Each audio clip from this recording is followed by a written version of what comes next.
जय श्री कृष्ण मित्रों। हमारे मित्रों के मन में ये प्रश्न बना रहता है कि श्रीमद् भगवत गीता क्यों पढ़नी चाहिए।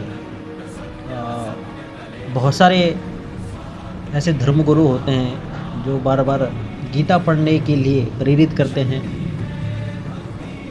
और बहुत सारे विद्वान लोग भी श्रीमद् भगवत गीता को पढ़ने के लिए जोर देते हैं। लेकिन इस भागा-दौड़ी की ज़िंदगी में या फिर कह लें कि इस वैज्ञानिक आधुनिक जो वर्तमान जो समय है, इस समय में जहाँ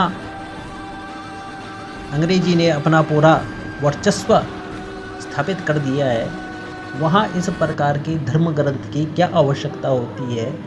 इस प्रकार की विचारधारा बहुत सारे के मन में उत्पन्न होती है कि क्या हमें श्रीमद् भगवत गीता पढ़नी चाहिए, क्यों पढ़नी चाहिए।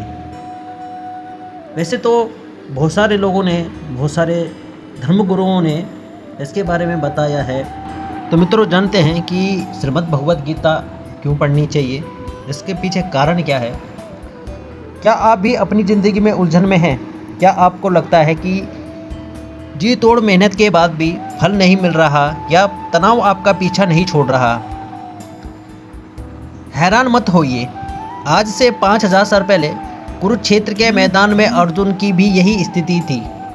गीता कोई पुरानी धार्मिक किताब मात्र नहीं है, बल्कि यह संकट प्रबंधन यानी मुश्किल समय से बाहर निकालने की दुनिया की सबसे बड़ी मार्गदर्शिका है। हम अक्सर इस बात में फंस जाते हैं कि क्या सही है और क्या गलत। श्री कृष्ण ने अर्जुन को सिखाया कि जब हमारी भावनाएं हमारे कर्तव्य के आड़े आने लगे तो अपनी बुद्धि का सही उपयोग कैसे करें। अर्जुन अपनों के मोह में फंसकर हाथ जोड़कर बैठ गया था।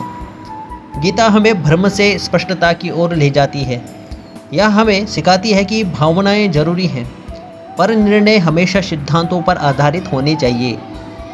कर्मण्येवाधिकारस्ते, ये एक प्रसिद्ध श्लोक है जो कर्म का सिद्धांत से संबंधित है, का असली मतलब आज के संदर्भ में समझे। हम अक्सर परिणाम की चिंता में इतने खो जाते हैं कि वर्तमान का काम ठीक से नहीं कर पाते। जैसे एक छात्र परीक्षा के परिणाम के डर से पढ़ाई पर ध्यान नहीं दे पाता। आज आप देख सकते हैं कि वर्तमान समय में परिणाम को लेकर, अपने परीक्षा अंक को लेकर आज के वर्तमान के जो जितने भी बच्चे हैं, आप मान लीजिए कि 70% बच्चे डिप्रेशन में चले जाते हैं और बहुत सारे बच्चे तो आत्महत्या भी कर देते हैं। बहुत सारे बच्चों की तबीयत ख़राब हो जाती है इसी बीच में कि अच्छे नंबर लाना है, कि माता पिता ने हमें अच्छे नंबर लाने के लिए कहा है, जिस कारण से वो फिर अच्छी तरीके से पढ़ाई नहीं कर पाते हैं। अपना पूरा ध्यान प्रक्रिया अर्थात प्रोसेस पर रखें, ना कि फल पर। जब आप परिणाम की चिंता छोड़कर काम की गुणवत्ता पर ध्यान देते हैं तो तनाव अपने आप कम हो जाता है। तो इसलिए कहा है, गीता में यही बात कही है कि आप अपनी प्रक्रिया पर ध्यान दें, ना कि फल पर।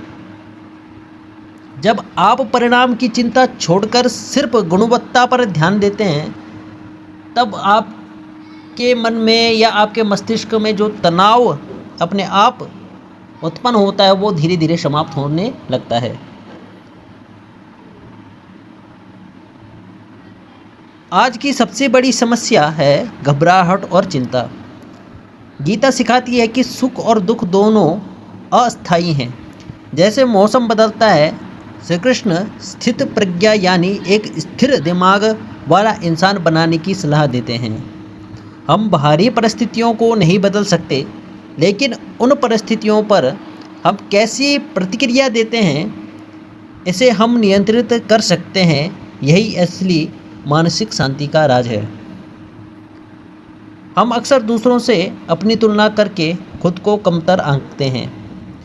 ये हर जगह होता है और कहीं ना कहीं ये हीन भावनाओं को उत्पन्न करने का एक आप ऐसा समझ लिए हथियार है।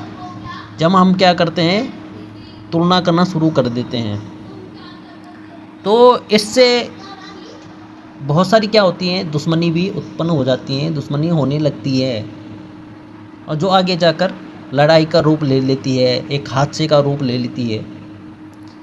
यहाँ स्वधर्म का सिद्धांत आता है, दूसरों की नकल करके सफल होने से कहीं बेहतर है कि आप अपनी कमियों के साथ अपना रास्ता खुद खोजें।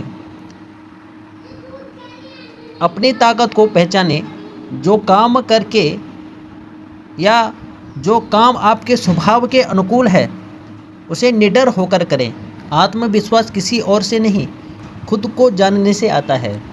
गीता हमें समस्याओं से भागना नहीं बल्कि जाग कर उनका सामना करना सिखाती है। आज ही से कम एक श्लोक अर्थ सहित पढ़ना शुरू करें। आप देखेंगे कि आपकी सोच बदलने लगेगी। अगर आपको यह जानकारी उपयोगी लगी तो वीडियो को लाइक करें, चैनल को सब्सक्राइब जरूर करें। जय श्री कृष्ण।